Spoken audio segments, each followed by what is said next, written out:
أعوذ بالله من الشيطان الرجيم بسم الله الرحمن الرحيم Surah Al-Nahl Introduction.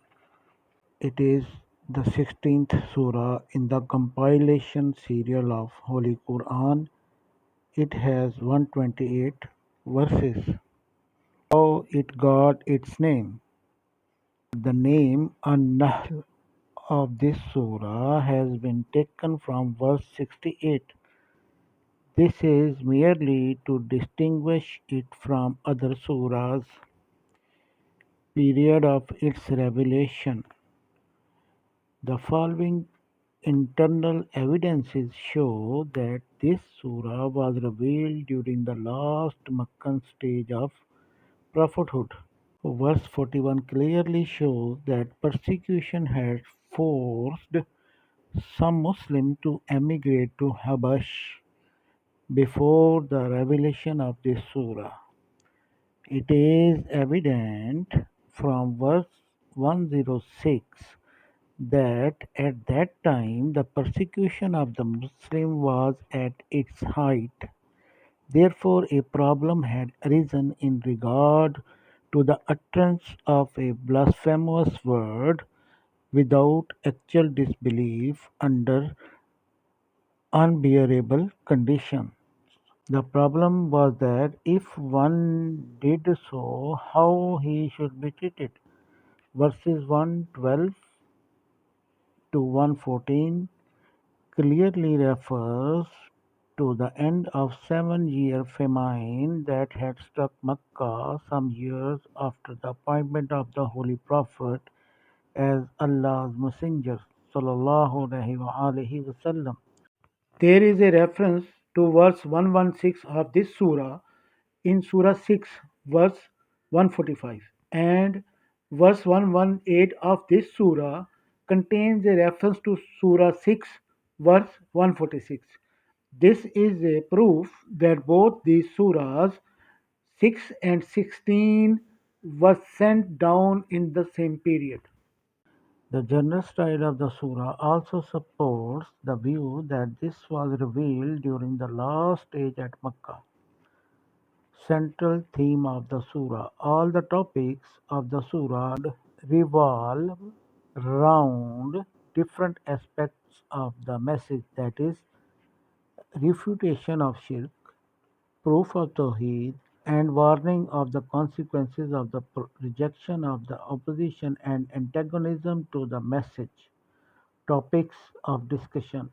The very first verse gives direct and strict warning to those who were rejecting the message outright, as if to say, Allah's decision has already been made concerning your rejection of the message. Why are you then clamoring for hastening it? Why don't you make use of the respite that is being given to you? And this was exactly what the disbelievers of Makkah needed at the time of the revelation of this surah. For they challenged the Holy Prophet ﷺ over and over again.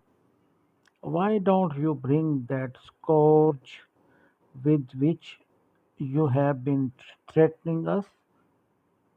For we have not only rejected your message but have been openly opposing it for a long time. Such a challenge had become a byword with them, which they frequently repeated as a clear proof that Muhammad (SAW) was not a true prophet. Immediately after this warning, they have been admonished to give up shirk, for this false creed was the main obstacle in the way of message. Then the following topics come over and over again, one after the other: the convincing proof of Tawheed and refutation of Shirk have been based on the plain signs in the universe and in man's own self. The objections of the disbelievers have been answered, their arguments refuted, their doubts removed, and their false pretext exposed. Warnings have been given of the consequences of persistence in false ways and antagonism to the message. The moral changes which the message of the Holy Prophet ﷺ aims to bring practically in human life have been presented briefly in an appealing manner. The mushriks have been told that the belief in Allah, which they have also professed, demanded that it should not be confined merely to the lip service, but this creed should take a definite shape in moral and practical life. The Holy Prophet ﷺ and his companion have been comforted and told about the attitude they should adopt in the face of antagonism and persecution by the disbelievers. The ayat themes of Surah 16 An-Nahl verses 1 to 9.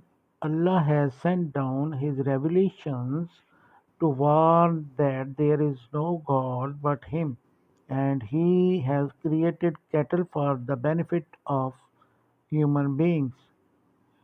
Verses 10 to 21. It is He who sends down water from the sky for drinking and agriculture, and He set mountains to stabilize earth, and Allah has bestowed so many favors that you cannot even count them. Verses 22 to 25. Unbelievers are arrogant and they will be held responsible for that attitude. Verses 26 to 34. On the day of judgment, Allah will humiliate the arrogant and cast in them into hell, while the righteous will be awarded paradise. Verses 35 to 40. Allah has sent the Rasuls to warn against the unbelievers' excuse. If Allah wanted, we would have not worshipped anyone else. Verses 41 to 44. Allah has promised a good abode for those who migrate for His sake. Verses 45 to 50. Do the disbeliever feel secure against the wrath of Allah? Verses 51 to 60. Whenever unbelievers are distressed, they call upon Allah alone. No sooner does He relieve them that they start committing shirk. Verses 61 to 65. If Allah were to punish for wrongdoings, He would not leave even an animal around the wrongdoers, and as water gives life to dead land, so does Al Quran to the human soul. Verses 66 to 70. Verses 66 to 70. There is a lesson for mankind in the lives of animals, that is, milk producing animals and the honeybee. Verses 71 to 76. There is a lesson in the process of your own creation. Why then believe in deities who have no power to create anything and disbelieve in Allah, the Creator? Verses 77 to 83. There are also signs of Allah in the lives of the birds and the animals. Verses 84 to 89. On the day of judgment, a witness will be called from each nation, and the unbelievers will face the reality of their invented false gods. Verses 90 to 94. Allah commands to do justice, do good to others, and give to near relatives, and He forbids indecency, wickedness, and rebellion. Verses 95 to 100. What is with you is transitory, and what is with Allah is everlasting. And when you recite Al Quran, seek Allah's protection against shaitan. Verses 101 to 110. Unbelievers accuse Muhammad sallallahu of being taught Al Quran by a certain man, but the man they allude is non Arab while Al-Quran is in eloquent Arabic. Verses 111 to 119. Don't declare with your tongue what is halal lawful and what is haram unlawful. Halal and haram are from Allah.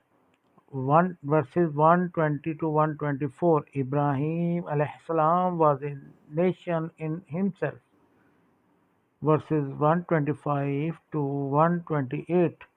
Call towards the way of Allah with wisdom, advice and reason in courteous manner. Here we completed the study of Surah Al-Nahl. May Allah bless us with the true understanding of this surah's message and let us implement it in our lives. Jazakallah khair. Keep watching my YouTube channel. Please subscribe and share it with others as well.